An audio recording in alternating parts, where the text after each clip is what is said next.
sant leen gërëm leen rafetlu woon bi ngeen ànd ak seen chaîne de télévision di ITV di leen gërëm itam ci la ngeen ñu déglu ci i rajo 90.3 ngeen ànd ak seen mbokk Mamadou Sy di leen dalal ak jàmm ci seen émission l'invité de la rédaction di dalal nit ki tey jii Pape Béranger Ngom nekk président des hôteliers du Sénégal nekk itam expert en tourisme bokk ci conseil national du tourisme waaye itam am beneen casquette mooy le politique bokk ci coalition des leaders la coalition Diomaye président moomay kon nekk suñu gan ni kii tey jii Pape Béranger Ngom maa ngi lay nuyu. waaw monsieur Sy maa ngi lay fay di rafetlu invitation bi di nuyu seen téléspectateurs yëpp à travers ici et la diaspora. di am mbégte jàkkaarloo ak yow. ñu nar nag c'est moom waxtaan ci pàcc yu bëri yoo xam ni aju na ci wàllu tourisme rawatina ñi nga xam ne moom mooy les complexes hôteliers. boobu lépp secteur waaye itam loo xam ni moom mi mu ngi koy xaarandi ci jëwriñ bu bees bi nga xam ni moom mooy Alpha Thiam waaye itam yenn yoo xam ni jàpp nañu kon xëy na nguur gi war na cee mën a taxaw ngir ñu gën a mën a suqaliwaat nga xam ne moom mooy secteur bii di tourisme. alors Pape Béranger yow da nga jiite yi nga xam ne moom mooy les hôteliers du Sénégal ñu nekk au mois de juin buñ ko xoolee. daanaka début vacances fii ci Afrique la waaye vacances bi moom door na ci yeneen réew yoo xam ni moom ñu nekk tugal tey boo doon def benn aperçu jëm ci wàllu réceptif hôtelier yi ci période vacances bii nii lan lay doon ndax clients yaa ngi ñëw touristes yi ndax ñu ngi ñëw ci période bii nii wala à compte-gouttes la ñu ñëwee. bon secteur du tourisme d'abord merci pour la question secteur du tourisme dafa nekk un secteur aujourd'hui sous performance. parce que tey wax dëgg yàlla pour dire vrai ce secteur baa ngi sooxe doxul. ça ne marche pas malgré tout son potentiel. parce que boo demee ba secteur boo xam ne mu ngi représenter 7% du PIB sénégalais di générer plus de 100 000 emplois ak 21 000 emplois indirects muy un secteur qui joue un rôle prépondérant dans le dispositif économique de notre pays. donc secteur bu am solo la. mais boo xoolee ci at yi passé ñetti at yi ba yi passé wax dëgg yàlla dem beeg dikk bi dafa sooxandi lu bëri ñu bëri ñëwatuñu fii Sénégal. donc boo xoolee li ci njëkk. mooy d'abord le Sénégal est perçu comme une destination relativement très très chère. tout à fait dem beeg dikk bi dafa cher. donc je pense que bu ñu bëggee wax dëgg yàlla suqali tourisme bi. gëm naa ne dañoo war a toog waxtaanaat xoolaat jumtukaay nan lañ koy defee ba oyofal dem beeg dikk bi. parce que quand même quoi qu'on peut dire destination bi dafa cher te nous avons aussi des pays concurrentiels qui sont là. Oui. On a des concurrents yoo xam ne ils offrent les mêmes potentiels que nous. Et ils sont 10 000 fois moins chers que nous. Qu'est-ce qui peut expliquer lan moo war a mën a expliquer choix boobu maanaam lan moo tax tey hôtel booy jël day cher boo demee dans les zones yoo xam ne les îles du Saloum wala yeneen soo bëggee sax am benn séjour suñu la joxee tarification bi mu doy waar comparé à certains pays bëgguma ko bañ a nommer par exemple la Côte d'Ivoire boo xoolee ak yeneen le Maroc les chambres d'hôtel lan moo tax destination Sénégal nekk cher. non xam nga loolu sax am na lu ko jiitu. d'abord dem bi ak dikk bi. déjà nous avons il faut alléger les coûts de voyage. billet d'avion bi dafa cher trop boo xoolee tey. boo bëggee jógee réewu tugal yi ñëw fii li ngay fay ne serait-ce que pour le voyage. Oui. pour billet d'avion bi. def na séjour ci yeneen dëkk. ak billet d'avion bi ak nga toog fa par exemple une semaine par exemple je peux citer le Maroc. Oui. Tu peux faire le all inclusive au Maroc avec 1 000 euros. 1000 euros mooy 650 000 francs. nga def fa benn une semaine loger def fa une semaine loger nourri ak billet d'avion bi bokk ci xam nga kooku mënoo ko concurrencer. quoi qu'on peut dire tu peux pas le concurrencer yow li ngay offrir comme potentiel moom it am na ko donc man je pense que il faut changer la donne. man j'aurais préféré ñu toog autour d'une table waxtaan organiser ce qu'on appelle le salon international pour l'investissement touristique ut ay cibles yu potentiel parce que ça c'est promouvoir les opportunités yi nga xam ne secteur du tourisme mën na ko mettre en place par rapport aux investisseurs. waaw mais moo tax c'est-à-dire oui allez-y. c'est-à-dire bu ñu mettre en place le salon international pour l'investissement touristique. dafa am benn cible boo xam ne loolu déjà dañuy am benn cible mooy ñu inviter les hommes d'affaires sénégalais et les hommes d'affaires à l'échelle internationale ñu toog def ce qu'on appelle le salon international pour l'investissement touristique au Sénégal parce que y a énormément d'opportunités yoo xam ne tey investisseurs yooyu tey bu ñu fi ñëw dinañ ko mën a gis ba tax ñu sawar di fi ñëw ba pare wàññi aussi njëg bi ci billet d'avion bi c'est la RDA c'est les taxes sur le billet d'avion loolu bu ñu ko defee defe naa ne dina tax secteur bi meññaat dem ca kaw. mais tey bu ñu ko bëggee bàyyi nii on ne peut pas réinventer la roue. Oui. Parce que c'est les mêmes pratiques. bu ñu ko bëggee doxalaat secteur bi du mos a bouger. waaw mais moo tax ma ne la loolu moo tax wax nga le coût du voyage il est cher li nga xam ni moom mooy les hôtels dafa cher lekk bi itam Dakar ñu ne c'est peut-être la capitale la plus chère de l'Afrique mais lan moo expliquer loolu. bon man j'avais préconisé une chose mooy au moins ñu adapter le prix des hôtels au pouvoir d'achat sénégalais. ñu wàññil ko sénégalais yi. ba sénégalais bu nekk mën a def benn séjour fenn bu ko bëggee def ñu wàññil leen ko parce que xam nga quand tu regardes la France les Français ce sont les plus grands voyageurs dans la France. Pourquoi pas le Sénégalais devrait être quand même le plus grand voyageur dans le Sénégal. mooy le tourisme local. mais tey oui promouvoir le tourisme local mais tey boo xoolee sénégalais yu bëri tey au lieu que ñu toog tey seen dëkk ils préfèrent aller en vacances ailleurs. te loolu c'est un manque à gagner donc moi je pense que il faut au moins état bi mën a am une politique boo xam ne mën na permettre ñu wàññi vraiment njëg yi pour sénégalais boo xam ne bëgg na séjourner dans un hôtel mu dem séjourner fa mais loolu c'est une politique volonté de l'État donc état nag xam nga il faut savoir une chose l'État ne crée pas d'emploi c'est le secteur privé qui crée d'emploi l'État encadre et accompagne le secteur privé. tey jii bu fekkoon ne tey état bëgg na loolu état lan lay def dafay subventionner yenn yi c'est-à-dire mën na subventionner électricité bi wala mu subventionner xam nga yenn charge fixe yi quoi mu subventionner ko permettre patron hôtel bi mën a absorber ci coût yi loo xamante ne tey mën na alléger coût de ay dépenses am bu ko mënoon a alléger ay dépenses am bu boobaa l'État pourrait avoir un veto mënoon na am sax un mot à dire mais tey mënoo ñëw jox investisseur bi un cahier de charge mu remplir ko yow wàññiloo ko dara di ko teg ay lu nekk ba pare corps de contrôle état yi di leen sonal à longueur de journée nga ñëw bëgg ne ko nag wàññil njëg gi tey pour que ñi dëkk tey ci dëkk bi mën a fréquenter hôtel yooyu daf la naan mais yow en retour man wàññiloo ma dara yaa ngi ma teg lii bëgg ma wàññi njëg gi donc bu boobaa du baax moo tax ma ne il faut un tripartite il faut état toog acteurs yi toog ak les investisseurs ñu mën a toog autour d'une table waxtaan définir une feuille de route boo xam ne cap boobu la ñuy jël pour mën a alléger vraiment de façon définitive en tout cas les coûts au niveau de la restauration et de l'hôtellerie parce que loolu bokk na ci vraiment ci ñuy tardé Sénégal. période Covid bi jaar na fii acteurs tourisme yi jànkuwante rek i jafe-jafe yu bëri ñu doon waxu la relance du secteur du tourisme relance bi moom fu mu toll wala jafe-jafe yi ñu fa bàyyoon bu ñu fi Covid bàyyi ba léegi ñoo fi nekk. non xam nga il faut savoir une chose relance mënagul am parce que avec ce nouveau gouvernement qui est venu. dafa l'ancien premier ministre sortant dafa yàq lu bari. Le premier ministre sortant dafa yàq lu bari. parce que xam nga. tey boo xoolee bi mu ñëwee. Il a tenu des discours virulents, il a tenu des discours qui font peur, il a tenu des discours incendiaires. Et France dégage. Il parle de la souveraineté. Comme c'est, ñun mosuñu, le Sénégal n'a jamais été un pays souverain. On a attendu l'arrivée du Premier ministre de Ousmane Sonko pour que le Sénégal ait une souveraineté.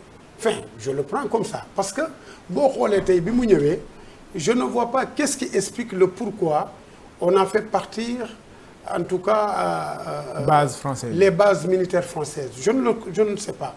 Parce que je pense que quand tu prends des décisions, il faut mesurer les conséquences. Parce que moom jël na décision de faire partir les bases militaires françaises.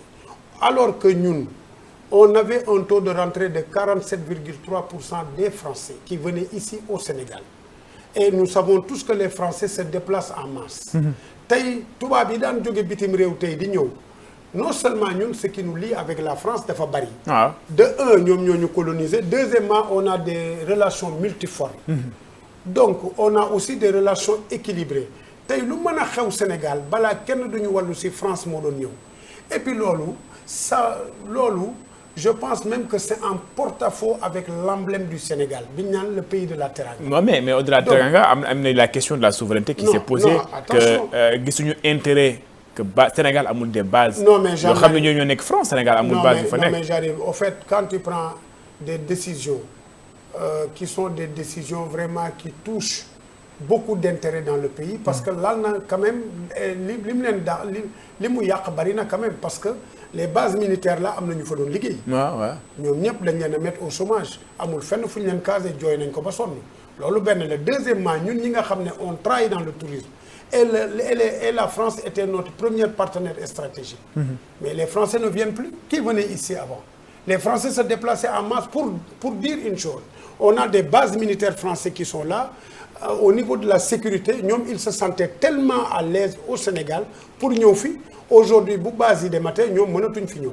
D'abord, nous avons affiché un désaccord avec la France. Je ne sais pas qu'est-ce qu'il explique. Mais on aurait dû au moins expliquer aux Sénégalais lan moo tax. Mais la souveraineté, on a attendu que le Premier ministre parle devant les Sénégalais que après pour Sénégal mën a am souveraineté. Mais ça c'est quand même incohérent. Donc de ce point de vue-là, loolu yàq na lu bari. Donc discours yooyu ñu doon indi yàq na lu bari. Donc aujourd'hui, je pense qu'avec le nouveau ministre am nañ ci yaakaar defe naa dina rétablir dégâts yi nga xam ne li fi yàqu lu bari. Mais da nga ne relance mënagul am ça veut dire que kon secteur bi moom période bu ci bu mu nekkoon. non waxuma ne relance mënagul am. en fait xam nga relance mën na am. waaw non mais pas maintenant mais je veux dire que secteur bi jafe-jafe yi nga xam ne moom la doon jànkoonteel l'après Covid daanaka génn mu ci bu baax a baax. non xam nga Covid bi. waaw dafa nekkoon feebar boo xam ne dafa amoon ay wàlle. waaw ñu ne nag. ñu tëj lépp ñu ne nag nañu tëj lépp combattre maladie bi ba mu dem. loolu Covid bi c'est derrière nous. oui xam nga aujourd'hui amuñu benn excuse au Sénégal pour plusieurs choses nous avons un beau pays qui incarne énormément d'opportunités. Nous avons ce que tout le monde pratiquement a et nous avons ce que tout le monde n'a pas. D'abord, le Sénégal est un pays d'accueil, terre de la Teranga sénégalaise.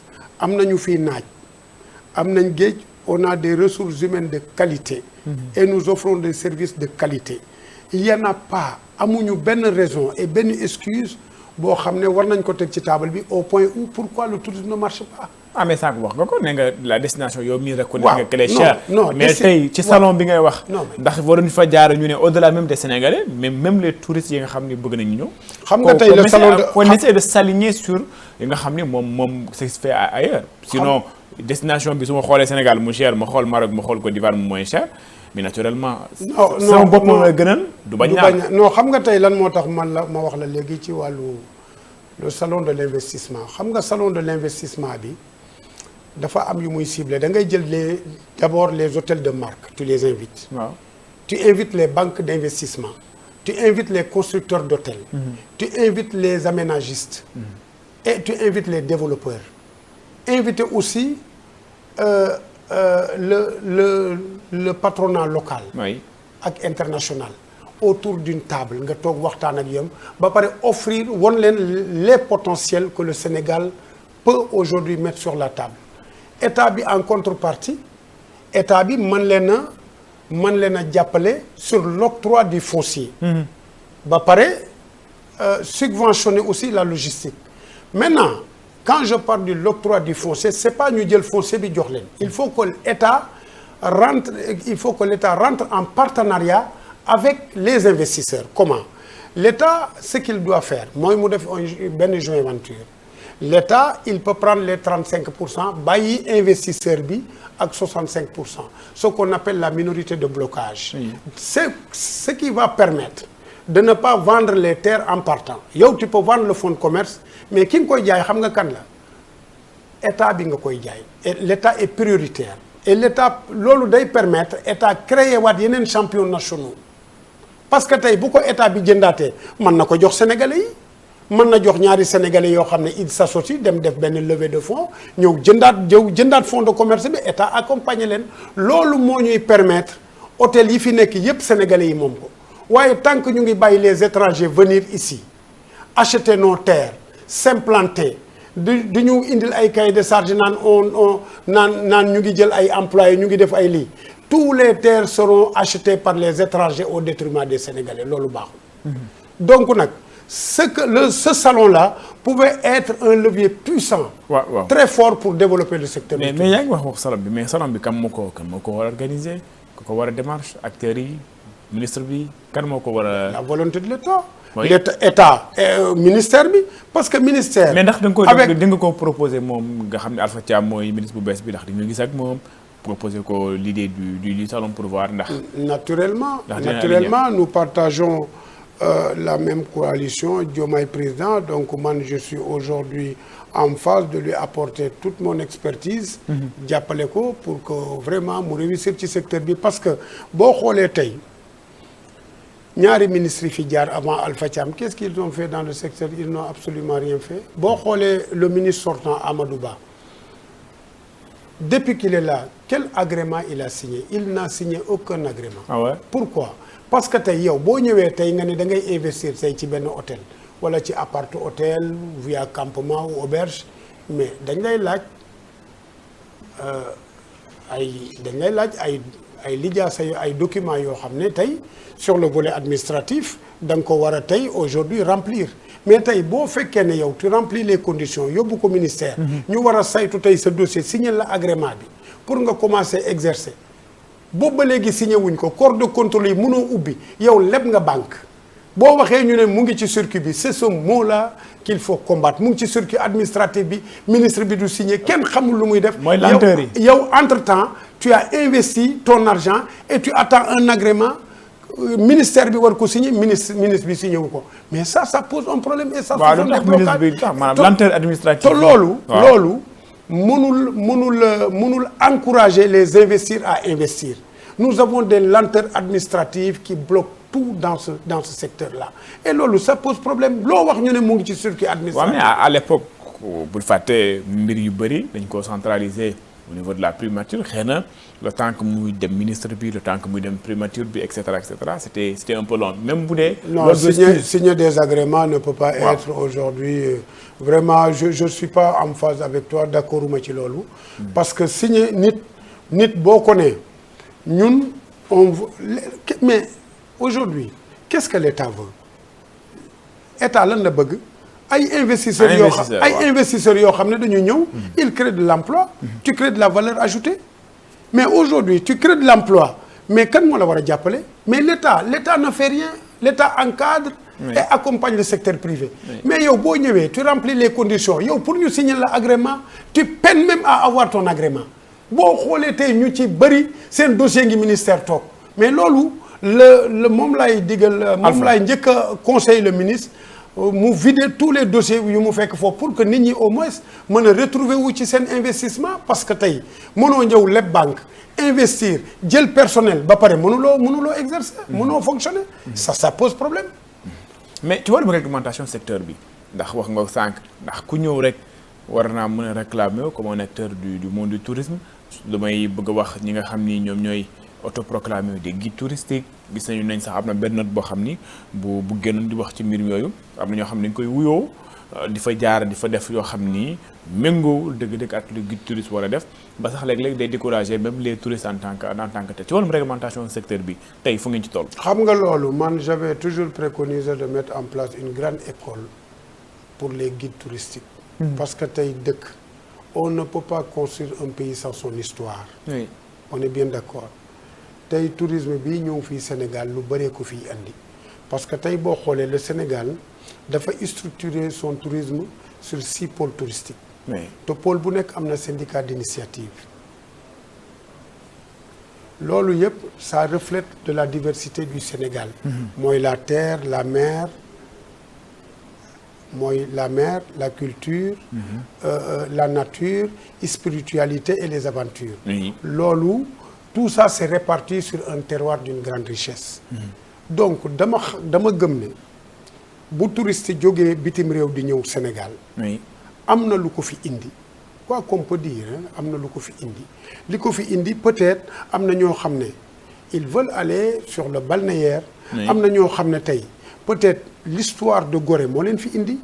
am na loo xam ne tey dañu bëgg a dem tey Saint-Louis au parc de Djoudj am na ñoo xam ne dañu bëgg a dem tey pour def écotourisme. dem au Sénégal Fatala, oriental sur les chutes de Dendifelo. waaw Fatala am na ñoo xam ne ils veulent aller ailleurs dans les mangroves. xam nga. am na est-ce que tu comprends et cetera donc dañu war a am ay nit ñoo xam ne on les forme ay ñoo xam ne on va les former ñu am une bonne moralité bu touristes yi ñëwee bu ñu bëggee ku leen yóbbu ñu dem ci école boobu ñu boole leen ak benn guide recenser guide bi nag dañu am benn répertoire de guide ñu recenser ne kat tel guide boole nañ ko telle personne wala tour opérateur bi ànd naag ñii tey dem mais bu boobaa mu expliquer la li nga bëgg a xam bu la expliquer ñu xam ne kat kii vraiment ñëw na Sénégal teeru nañ ko la mu bëggoon a xam yépp xam na ko mais sans la formation sans nga mettre en place école de guide mais loolu mënuloo ko def xam nga nan ngay def. tu seras bien obligé de voir quelqu'un dans la rue qui traîne nga ni ko nañu ànd nga yóbbu ma tel endroit tey jii waroon nañoo mën a xam suñu assemblée nationale histoire am place de l'indépendance son histoire. le monument de la renaissance son histoire île de Gorée son histoire. waaw mais loolu ndax acteurs yi taxawaay boo xam ni mooy bi war ngir ñu mën ko réglementer secteur bi ndax acteurs yi comme daal yéen ndax taxaw ngeen ci ndax wax ngeen ba ñu dégg leen. non xam nga ñun. waaw ñun man je dirige une association qui s'appelle AFOR. ñun nous sommes des forces de proposition. oui ñun ñu sommes une structure de veille et d'alerte. ñun li ñu man mooy on veille sur le bon fonctionnement du secteur. et nous alertons l'autorité qui est là. oui. et aussi nous travaillons en bonne intelligence avec le ministère. parce que loolu mooy suñu devoir. mais it aller vers l'autorité non. c'est à l'autorité de venir vers nous. waaw mais bu dee seen secteur la yéen a nekk ci secteur bi yéen a xam lii nii bu ñu ko continuer dafay gaañ bu ñu ko continuer du baax bu fekkee ne ngeen xaar autorité bi tam autorité bi souvent on dit que l'autorité n'a pas toutes les informations. Bon, si l'autorité n'a pas toutes les informations nous cherchons des canaux. waaw où nous pouvons parler ba autorité bi dégguñu. voilà li ma def nii foofu laay waxee li ma def nii canal la boo xam ne. autorité bi mënu ma ñàkk a dégg. naturellement mais bon. autorité yi fi jàll du bokk ak Alpha Thiam. lu tax non parce que Alpha nous partageons la coalition ensemble man mun naa ko saisir directement alors que ñi fi jaar au lieu de venir vers nous de nous appeler parce que il faut savoir une chose. maanaam ñi fi doon nekk duñ doon dem ci acteurs yi. man gisuma ñu ñëw man ci acteurs yi. yow par exemple ñaari ministres yu fi jot a jaar balaa Alpha Thiam amul kenn koo xam ne peut-être ay am na rencontre na acteurs yi laaj leen fu mbir yi toll. non man kii fii njëkk a jaar avant Amadou Ba il m'avait rencontré mais c'était une prise de contact boo ñëwee woo nit ñi dalal leen waxtaan ak ñoom ne leen kat dinañ ànd liggéey ci secteur bi déggatuñ la gisatuñ la man dama gëm ne kooku affiché wul une volonté de bien faire. parce que tey boo xoolee ce qui est déplorable au Sénégal mooy nous avons un potentiel énorme pour développer notre secteur tey boo xoolee tey réew mi Sénégal mënuñu sax contrairement au Maroc qui font aujourd'hui 13 millions de touristes par an. C'est là où le Sénégal peine même à avoir 1 million de touristes par an. te tey boo demoon tey dans les écrits dañ la naan woy le Sénégal aujourd'hui fait 1,5 million de touristes par an ce qui est complètement faux. Parce que je peux te faire le calcul très rapidement parce que aujourd'hui 1 million de touristes ba xam nga ñaata la. c'est 2740 passagers par jour pendant 365 jours. Tu peux faire la péréquation c'est 9 avions de 300 passagers par jour. Pendant 365 jours xam nga loolu amu fi. waaw mais moo tax et ça c'est grave. waaw moo tax ma ne la yow fi ñu toll nii ñu ngi ci début période touristique bi surtout au Sénégal ma ne la ndax yow noo gisee hôtel yi ndax hôtel yi fees nañ ndax complexe touristique yi fees nañu ndax Bagnères bi laa li nga xam ni moom mooy Saly ak yeneen ak yeneen. hôtel yi feesuñu ndax ñëw nañ. hôtel yi feesuñu y a même beaucoup d'entreprises qui menacent à fermer il y en a même beaucoup qui ont fermé. Ah pourquoi kon mais pourquoi parce que gisatoo fi touristes les touristes ne viennent plus. Je viens de te dire tout à l'heure que on avait un taux de rentrée de 47,3% des Français. Les Français ne viennent plus pratiquement ici. waaw kon mais est-ce que état bi war et les investisseurs ñi fi daan ñëw. parce que quand même il faut aussi ñu xam ne même les investisseurs qui venaient aussi. faire de la prospection mais qu'est-ce qu'ils font? Ils font du tourisme. Ils viennent plus. Investisseurs sénégalais yi ndegem ñoo daw génn réew mi parce que ñu ngi leen doon menacer pour tëj leen. waxatuma la tey des investisseurs étrangers tey ñi ñëw parce que ñoom aussi entre investisseurs mais ils se connaissent. Oui. Donc bu investir local bi dawee génn réew mi pour dem ci beneen dëkk investir yi parce que ci dëkkam ba mu nekk war fa investir nekku fa ci jàmm. mais à plus forte raison koo xamante ne du doomu dëkk bi bëgg a jóge bitim réew ñëw. waaw ñu ngi may wax ne du ñu cëralee ci waxtu ci des bëreetul ma bàyyi la xëy na bu dernier laaj bi bu dee yàgg ma ne am na ñoo xam ne ñu ngi waaj a tëj am ñoo xam ne tëj nañ. Ça veut dire que le secteur du tourisme va mal. lan moo war a nekk taxawaay tey nguur gi nii ci waxtu wi tembe état bi nee na sax dina fay dette intérieure bi ak et cetera mais tey lan moo war a nekk taxawaay. Bon, je pense que Alpha il est aujourd'hui avec Mame Koumba Diop le ministre délégué que je salue au passage je pense qu'ils sont dans le rôle ñu ngi def des visites de courtoisie pour xool aujourd'hui là où il y a problème peut-être ñu mën ko suqali. et gëm naa ne je pense que ne. tournée bi ñuy def dina laal segment yëpp dina laal ci ñetti secteurs yi ñuy gérer muy artisanat. tourisme ak culture. donc au niveau culture je pense que Alpha mu ngi def li ko war te bu paree aussi am na ay orientation yoo xam ne peut-être dina ko jël par rapport à loolu parce que xam nga boo demee cueillir ay idées. xëy na boo paree di nga ko matérialiser. donc ci wàllu tourisme rek maa ngi koy suggérer aussi d'aller voir Racine Sy qui est le président quand même du syndicat patronat hôtelier. Oui. Qui a aussi beaucoup de mérite, qui a fait énormément de choses dans le secteur du tourisme même si parfois je ne suis pas d'accord avec le patronat hôtelier. Mais wax dëgg yàlla il a du mérite je pense que il a énormément de choses à dire à Alpha. to it secteur bi ñun ñoo ko bokk je pense que s'il gère dans la collégialité je pense qu'il va réussir sa mission et loolu rek laa koy ñaanal. Pape Béranger Ngom président des hôteliers du Sénégal nekk expert en tourisme bokk itam ci conseil national du tourisme am beneen casquette ci wàllu politique bokk ci la coalition Diomaye président nekkoon suñu gan ni ki tey jii ñu ne waxtu wi ñu cëraloon daanaka jeex na te un dernier mot nga tàggatoo waale. waaw le dernier mot rek mooy maa ngi nuyu ñëpp ñi nga xam ne tout ce qui excelle dans le secteur du tourisme nekk sur la chaîne de valeur maa ngi leen di nuyu di leen gërëm di leen wax nag ñi nekk sur le volet administratif il faut ñu baral seen loxo ci liggéey bi parce que vraiment dina am aussi occasion nuyu le CRD de Dakar mooy le service régional de Dakar muy Florence Ndour madame Sène que je salue au passage avec madame Diagne vraiment ñu ngi def liggéey bu mucc ayib au niveau du CRD wax dëgg yàlla parce que gis naa leen je les ai vus à l'épreuve ils font un excellent travail te loolu lañ leen di xaar donc may wax Alpha aussi le ministre Alpha Thiam que bu mu fàtte aussi recevoir les acteurs du secteur du tourisme waxtaan ak ñoom bañ a xeeb kenn na cueillir tous les idées bu paree nag mu def une synthèse bu jaree sax mu woote les assises nationales du tourisme avec toutes les parties prenantes ñu toog waxtaan agence de voyager acteurs yi liggéey xam nga état bi ñun ñëpp ñu toog autour d'une table définir une feuille de route à prendre pour ut benn cap boo xam ne mën na soxali secteur du tourisme di leen sant aussi di leen gërëm. sant ko moom Pape Béranger Ngom mu fàttali leen moom mooy président des hôteliers du Sénégal nekk expert en tourisme bokk ci conseil national du tourisme bokk itam ci coalition Diomaye président nekkoon kon suñu gan ni ki tey jii seen émission l'invité de la rédaction jeex na di leen jox dig daje ci beneen numéro ak beneen gan.